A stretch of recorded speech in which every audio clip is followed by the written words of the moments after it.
Tanpa terasa, 8 jam mereka sudah berkendara. Setelah berhenti di beberapa titik, Riko masuk ke dalam sebuah desa. Desa yang masih terlihat sangat kuno dengan beberapa wanita yang masih mengenakan jarik. Riko berhenti di salah satu rumah berbentuk joglo dengan banyak pohon pisang. "Kita sampai, Mir," ucap Riko mengangguk. Ia lantas membangunkan Lindu. Anak itu terbangun dari tidurnya, namun ekspresi wajahnya tampak tidak senang. "Kamu kenapa, Ndu?" tanya Mira khawatir. "Lindu gak mau turun. Ini tempat apa? Tempat ini gelap sekali." "Gelap," batin Mira. Ia menatap Riko yang menggeleng bingung. Tak beberapa lama, seorang ibu mendekati mobil mereka. Ia membawa tali di tangannya. Riko melangkah keluar. "Wes teko le. Sudah datang, Nak." Riko mengangguk. "Bawa ke sini anaknya, biar kami urus." "Urus bagaimana maksudnya, Bu?" tanya Riko. Ia bingung. Sebelumnya, bahkan ia belum memberitahu apapun pada mereka semua. Tapi, seakan-akan mereka tahu bahwa Riko akan datang membawa sesuatu.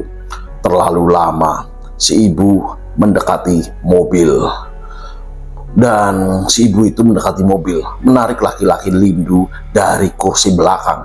Wanita itu tampak sangat murka. Beberapa kali ia menyebut penyakit. Dan hal itu membuat Mira marah. Mira mencoba menghentikan perlakuan kasar wanita itu. Namun, ia menatap Mira sengit, lalu berujar, "Nyowo adikmu, opo nyowomu? Nyawa adikmu, apa nyawamu?" Mira baru sadar. Di sekeliling mobil sudah dipenuhi wanita yang menatapnya marah. Riko hanya menggeleng pada Mira. Ia tidak tahu apa yang terjadi di tempat ini. "Koen wis dienteni ambek buah Baduh. Mbak Mira, kamu sudah ditunggu Baduh di dalam." "Mbak Mira." Mira melangkah turun. Semua wanita mendekati mobil, memaksa Lindu keluar dari sana. Sedangkan Mira mengikuti satu di antaranya. Ia berbicara kepada Mira. "Semalam Baduh mimpi. Katanya yang akan membawa Pak Gebluk akan mampir ke rumah ini," kata si wanita. "Namanya Mira." "Pak Gebluk?" tanya Mira. Ia mengangguk, mengkoreksi kalimatnya. Bencana Mbak maksudnya." Mira menatap pintu joglo dan saat itu ia merasakan perasaan paling tidak enak. Ada sesuatu yang benar-benar gelap di sana. Dada Mira terasa sesak. "Ini baru pembukaan, Mbak. Kamu lebih sakti." "Aku? Sakti?" Wanita itu mengangguk. "Ya, alasan kenapa mbahmu sampai melakukan ini. Tapi sudah waktunya.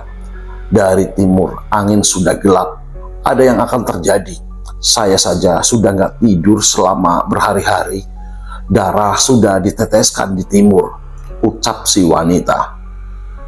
Mira mengikuti si wanita masuk ke dalam rumah. Aroma lumpur tercium dari setiap sudut. Banyak pintu kayu terlihat di depan Mira. Si wanita menuntun sementara Mira semakin merasa nyeri. Kepalanya seperti ditekan dengan keras. "Sedikit lagi, ditahan, Mbak," katanya. Mira menelusuri lorong rumah. Ia dituntun perlahan-lahan. Namun Mira selalu mendengar jeritan dari setiap kamar. Mendengar jeritan, suara memekikkan mereka membuat Mira semakin merasa terbebani. "Nggak usah didengar," kata si wanita. "Tempat apa ini?" "Omah Rowut, rumah Tunung." Mira berhenti di salah satu kamar.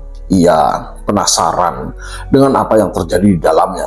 tak ada apapun di sana kecuali sebuah ranjang kosong dengan seorang laki-laki yang duduk membelakangi pintu. Mira tertuju pada seorang laki-laki itu. Ia hanya diam sebelum perlahan tubuh laki itu bergerak. Ia memutar tubuhnya perlahan-lahan. Mira memekik ngeri menatap tubuh laki itu berputar, menatapnya kosong. Seketika wanita itu melihat Mira sudah tak bilang, "Ini omah ruwet, Mbak." Mira mengangguk. Wajah laki itu masih terbayang jelas di dalam kepalanya. Di sini Mbak tempatnya." Mira menatap sepasang pintu. Guratan kayu di pintu tampak begitu usang. Berbeda dengan pintu-pintu lain di dalam rumah ini. Tidak hanya itu, pintu ini sengaja dirantai, seakan tidak sembarangan orang bisa memasukinya. "Baduh," katanya memberi sembari menyeringai. "Ayo Mbak," ucap si wanita, menuntun agar Mira mendekati ranjang misterius itu. "Sudah waktunya kamu tahu semuanya." Ruangan itu pengap, sangat pengap. Sejauh mata memandang, Mira hanya melihat tumpukan hasil bumi yang seperti tidak pernah disentuh, diletakkan begitu saja memenuhi ruangan ini. "Ini semacam ucapan terima kasih dari orang-orang," kata si wanita. "Nggak usah dipedulikan." Mira berdiri menatap sosok di balik tirai itu. Ia berselimut karung gabah, seakan sedang bersembunyi, membuat Mira begitu penasaran dengan sosok di baliknya. "Silahkan duduk, Mbak," ucap wanita itu, meletakkan kursi kayu di depan ranjang sebelum mendekatinya, seperti tengah menguping. Beliau bilang, "Selamat datang, Du," kata si wanita itu, seakan menerjemahkan sosok misterius itu. "Wis wayahe awakmu menuhi janji bapakmu ambek padusan pituh. Sudah waktunya kamu memenuhi janji bapakmu dulu pada pemandian ke-7. Ia kembali berbisik dan wanita itu mengangguk. "Wis suwe mbahmu mutusno ngarai awakmu lali. Saiki aku takon, awakmu purun nglakoni sirat nang kene. Sudah lama nenekmu membisiki dirimu, membuat lupa dengan semuanya. Sekarang aku tanya, kamu mau saya membuka ingatanmu?" Mira menggelengkan kepala, bingung. "Nenekmu," kata si wanita, "dia yang membuatmu lupa semuanya. Dia melakukan itu dengan alasan yang hanya dia sendiri yang tahu. Sekarang, baduh, mau bantu kamu kembali. Sowok yang ditanam." Pertanyaannya, "Kamu mau apa tidak?" "Saya disowok oleh nenek saya sendiri." Ia mengangguk. Mira menggelengkan kepala, tidak percaya dengan apa yang dia dengar. "Nenek saya sudah lama meninggal, sejak saya masih kuliah." Begitu si wanita itu tersenyum. "Jadi karena itu, sebenarnya aku akan memberitahumu sesuatu dan mungkin ini mengganggumu. Ingat di mana kamu tinggal dulu." Tiba-tiba Mira tersadar. Ia melupakan sesuatu. Benar, rumah. Ia tidak ingat apapun tentang rumah. Kenapa wanita itu mendekati? "Kamu lupa?" Mira menatap si wanita. "Bahkan kamu tidak akan bisa menjawab pertanyaanku yang ini. Alasan apa kamu tetap membayar kos? Tempatmu tinggal dulu. Padahal kamu sudah lama tidak tinggal di sana." Mira teringat dengan tempat itu. "Kos? Iya, kenapa?" "Entahlah, karena aku suka tempat itu," jawab Mira. Si wanita tersenyum. Ia mendekati sosok bernama Baduh itu. Mendengar saat dia kembali berbisik. Kata Baduh, kamu menyembunyikan sesuatu di sana, sesuatu yang teramat penting, sehingga nenekmu sampai melakukan itu. Mira menatap sengit mereka. Apa tujuan kalian sebenarnya? Menurutmu, nak? Menurutku, menuju takdir bersamamu. Takdir di mana kamu akan bertemu dua dari mereka, Condro dan... Sebelum wanita itu berbicara, sosok itu tiba-tiba berteriak sangat keras. Ojo sebut jenenge, iblis-iblisku. Jangan menyebut nama iblis itu. Si wanita diam. Uripmu bakal abot, nduk. Hidupmu akan sangat berat, kata sosok itu. Ia mengeluarkan tangan, melambai, meminta Mira mendekat. Mira tercekat menatap tangan sosok itu, begitu kecil, begitu kurus, begitu pucat. Makhluk apa yang di depan Mira ini? Mira belum bisa melihat wajahnya. Mereneo, nduk. Mereneo. Kesini, nak. Kesini. Mira menatap si wanita. Ia mengangguk seakan mengatakan pada Mira tidak akan ada yang terjadi. Mira pun mendekat. Ia merasakan tangan mungil itu membelai rambutnya. Mira bisa melihat satu bola mata kecil. Dan wajahnya ngelawan CGI Sewu Nyowo nggak cukup. Opo meneh kowe, nduk, sing bakalan ngadepi loro menungsa rai iblis model ngono. Melawan satu saja 1000 nyawa nggak cukup.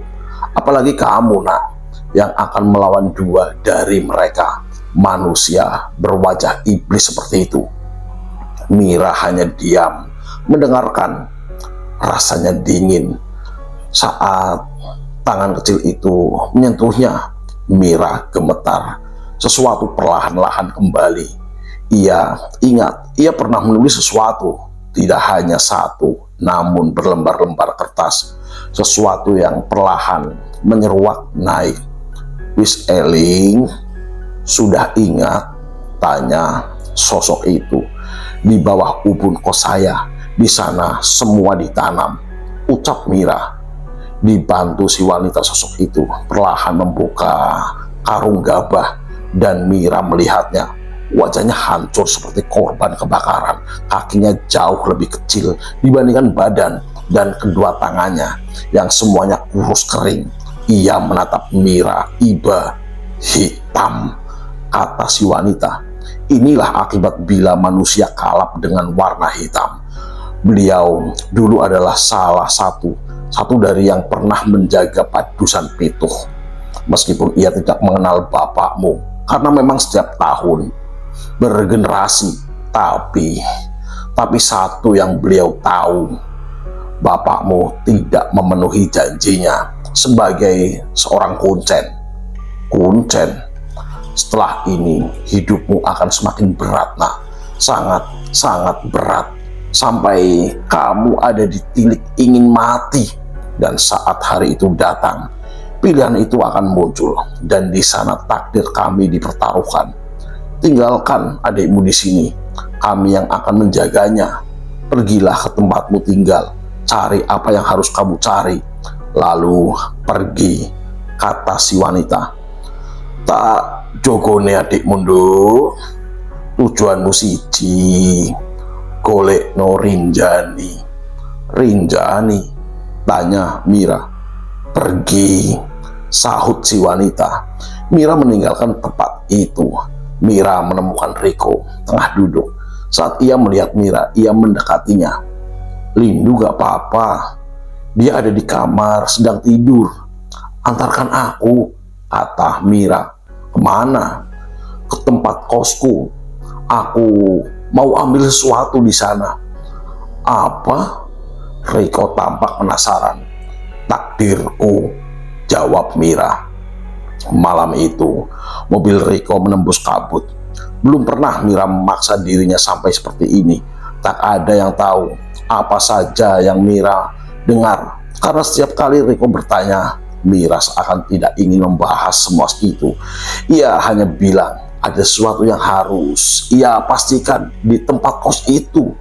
Kenapa nggak nunggu besok saja?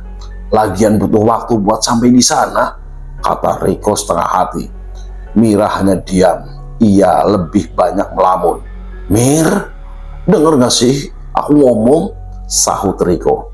Namun Mira tetap diam. Ia tertunduk sebelum Rinjani sudah mulai. Ucap Mira seperti berbisik. Rinjani, kata Riko mengulangi. Kamu gak apa-apa, Mir?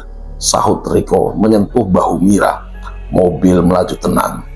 Jalanan tampak sepi. Namun ada sesuatu yang membuat Riko merasa ganjil saat mendengar nama itu. Mira tetap tak menjawab. Ia masih menunduk sembari terus berargumen, bergumam. Aneh. Gumaman Mira terdengar mengganggu. Riko terus menggoyang badan Mira. Namun gadis itu tetap menunduk. Ia terus-menerus bergumam sebelum hening. Hening sekali Riko bisa mendengar nafasnya sendiri. Riko tampak merasa aneh. Sesuatu telah terjadi dan itu benar-benar mengerikan. Tak beberapa lama, Riko melihatnya. Sekelebat bayangan putih sebelum menjalar membuat Riko tersadar di sepanjang jalan tepat di samping ketika mobil melaju. Berbaris anak-anak perempuan berambut panjang berdiri mematung sejauh mobil terus melaju. Riko menoleh pada Mira, namun Mira sudah melotot. Mira melotot menatapnya, tersenyum menyeringai, layaknya bukan Mira yang ia kenal. Ia mencengkram tangan Riko, membanting setir sebelum mobil terpelanting hebat. Mira berteriak dengan suara paling memekikan. Ojo nggowo cucuku, jangan bawa cucuku. Untungnya Riko masih mampu mengendalikan mobil. Ia menghantam kepala Mira dengan sikunya. Meski mobil sempat keluar jalan, Riko berhasil menginjak rem kuat-kuat. Ia menatap Mira, pingsan dengan darah di kening. Asu, meh mati aku. Anjing, hampir saja aku mati. Riko melangkah keluar dari dalam mobil. Ia menatap ke sekeliling. Tak ditemui lagi sosok anak kecil yang menatapnya di tepian jalan. Riko tampak bingung. Kejadian yang baru menimpanya benar-benar kacau. Ia mendekati kursi Mira. Mendekati kursi Mira, membuka pintunya, mencoba memastikan keadaannya. Mir, panggil Riko. Namun perempuan itu tak menggubrisnya. Riko semakin bingung. Tiba-tiba Mira membuka matanya, mencekik leher Riko. Riko tercekik, kaget sebelum memukul wajah Mira hingga perempuan itu benar-benar tak sadarkan diri. Mati ya Riki, sial, mati anak ini, batinnya. Saat itu juga Riko masuk lagi ke dalam mobil. Tanpa membuang waktu, ia meninggalkan tempat itu. Ia tahu ada yang tidak beres dengan sahabatnya. Dan itu semuanya sepertinya berhubungan dengan tempat yang akan ia tuju. Apapun itu, Riko harus mencari tahu ada apa di sana. Riko harus mencari tahu. Pagi sudah datang. Sepanjang malam, Riko tak beristirahat. Meski pertanyaan itu masih berputar di dalam kepalanya. Ia berusaha sesekali melirik Mira yang masih terlelap dalam tidurnya. Ketika jalanan sudah mulai ramai, Mira membuka mata. Hidung dan keningnya nyeri. Ia menatap Riko. Kenapa? Tanya Mira. Ia mengelap darah di hidung dan keningnya. Ada yang terjadi sama aku? Riko menatapnya sesekali sebelum tersenyum kembali, memandang jalanan. Gak ada kok, semuanya aman. Mira mengangguk. Ia setuju. Apapun itu, Riko harus mencari tahu ada apa di sana. Pagi sudah datang. Sepanjang malam Riko tak beristirahat. Meski pertanyaan itu masih berputar di dalam kepalanya, ia berusaha sesekali melirik Mira yang masih terlelap dalam tidurnya. Ketika jalan sudah mulai ramai, Mira membuka mata, hidung dan keningnya nyeri. Ia menatap Riko. Kenapa? Tanya Mira. Ia mengelap darah di hidung dan keningnya. Ada yang terjadi sama aku. Riko menatapnya sesekali sebelum tersenyum kembali memandang jalan. Gak ada kok, semua aman. Mira mengangguk. Ini tempatnya, kata Riko setelah memasuki sebuah gang. Mira mengangguk. Mobil perlahan mendekat. Mira bisa melihat pagar besi yang dulu sering ia lewati saat malam ketika ia baru selesai menyelesaikan tugas di kampus. Ia masih ingat tempat ini, namun ia tidak ingat ada apa di sini. Mira melangkah turun dari dalam mobil. Riko mengikuti. Perlahan mereka berjalan mendekati tempat itu. Sesekali Riko menatap ke sekeliling. Tidak ada yang aneh dari tempat ini. Mira menyalakan lonceng. Seseorang ibu-ibu mengamatinya dari jauh. "Neng Mira ya," katanya seraya mendekat. Mira tersenyum menatapnya. Ia membuka pagar. Pandangan Mira langsung tertuju di kamar mana tempat dulu ia tinggal. Tiba-tiba perlahan ingatannya kembali, namun samar-samar. "Saya kira kamu tidak akan kesini." Ibu bingung. "Kenapa kamu masih bayar kos padahal sudah tidak di sini?" Mira hanya tersenyum, bingung harus menjawab apa. Ia melewati ibu itu yang masih menatap Mira heran. "Mungkin Mira suka dengan tempat ini, Bu. Jadi dia nggak rela kamar bersejarahnya ditempati orang," sahut Riko. Si ibu tampak tidak puas. "Kuncinya mana, Bu?" tanya Mira tiba-tiba. "Oh iya," sahut ibu. Ia memberikan kunci pada Mira dan perempuan itu langsung menuju ke sana. Riko segera menyusul. Meski si ibu masih mengawasi, namun Mira tak peduli. Harga sewa di sini setidaknya cukup untuk membayar ganti rugi ingatannya. "Di sini tempatnya," kata Riko. Hal pertama yang ia rasakan saat masuk ke dalam kamar kecil ini, ada aroma debu yang membusuk. Tak hanya itu, tempat ini benar-benar buruk untuk jadi tempat tinggal. Mira melihat Riko, lantas ia bertanya, "Linggisnya mana?" Riko menatap heran. "Linggis?" Riko kembali dengan 2 linggis di tangan. Ia cepat-cepat mengunci pintu, mau hancurin lantainya. "Kalau ketahuan bisa dipolisikan kita." Mira tak menggubris. Ia sedang asik memeriksa lantai keramik, seakan mencari sesuatu. Riko menatap ke sekeliling. Tiba-tiba dirinya tertuju pada papan tulis di tembok. Aneh, pikir Riko. Untuk apa papan tulis di balik? Riko bersandar saat Mira memanggilnya. Ia sudah ada di dapur, meminta Riko memberikan linggis sebelum ia menghantamkannya di lantai. Riko pucat. Sudah lebih dari setengah jam Mira menghantam lantai keramik. Riko terus mengawasi pintu, bukan tidak mau membantu. Sejak tadi di luar, ibu kos mondar-mandir membuat Riko semakin pucat. Dan semuanya terbayar saat Mira mengatakan, "Di sini." Riko mendekat. "Ini apa?" Hal pertama yang Riko katakan saat melihat sebuah kotak kayu disimpan di dalam lantai berkeramik. "Nggak tahu," kata Mira. "Kamu yang tanam. Hebat betul tanam bagian di sini. Yang keramik kamu juga." Mira tak peduli. Ia membuka kotak itu dan di sini ia menemukannya. Lembaran foto-foto saat Mira masih kecil. Di belakangnya ada seorang laki-laki berkumis yang ditanggari dengan bapak. Mira membuka lembar per lembar. Bapak mengenakan pakaian adat putih, seakan menasbihkan dirinya benar-benar seorang kuncen. Mira terus mengamatinya sampai ia berhenti di sebuah foto. Bapak bersama 6 orang lain dengan pakaian yang sama berpose di sebuah tempat dengan rumah tua di belakangnya. Di depannya ada seorang lelaki mengenai pakaian hitam duduk di depan sendiri. Foto orang ini itu dicoret dengan spidol hitam. "Siapa, Mir?" Rico menyebutnya, namun